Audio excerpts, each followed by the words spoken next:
ایک بہت بڑا رئیس اپنی بیگم کے ساتھ دسترخوان پر بیٹھا ہوا تھا۔ دسترخوان اللہ کی نعمتوں سے بھرا ہوا تھا۔ اتنے میں ایک فقیر نے یہ صدا لگائی کہ اللہ کے نام پر کچھ کھانے کے لیے دے دو۔ اس شخص نے اپنی بیوی کو حکم دیا کہ سارا دسترخوان اس فقیر کی جھولی میں ڈال دو۔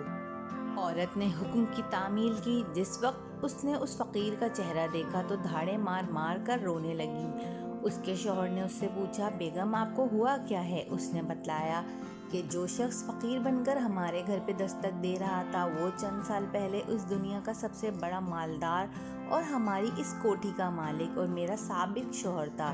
چند سال پہلے کی بات ہے کہ ہم دونوں دسترخوان پر ایسے ہی بیٹھ کر کھانا کھا رہے تھے جیسا کہ آج کھا رہے ہیں۔ اتنے میں ایک فقیر نے صدا لگائی کہ میں 2 دن سے بھوکا ہوں، اللہ کے نام پر کھانا دے دو۔ یہ شخص دسترخوان سے اٹھا اور اس فقیر کی اس قدر پٹائی کی کہ اسے لہو لہان کر دیا۔ نہ جانے اس فقیر نے کیا بد دعا دی کہ اس کے حالات دگرگوں ہو گئے، کاروبار ٹھپ ہو گیا اور وہ شخص فقیر و قلاش ہو گیا۔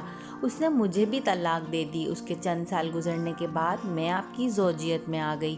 شوہر بیوی کی یہ باتیں سن کر کہنے لگا، بیگم کیا میں آپ کو اس سے زیادہ تعجب خیز بات نہ بتلاؤں؟ اس نے کہا، ضرور بتائیں۔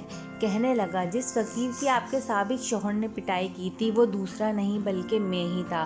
گردش زمانہ ایک عجیب نظارہ یہ تھا کہ اللہ تعالیٰ نے اس بدمست مالدار کی ہر چیز، مال، کوٹھی، حتیٰ کہ بیوی بھی اس سے چھین کر اس شخص کو دے دی جو فقیر بن کر اس کے گھر آیا تھا۔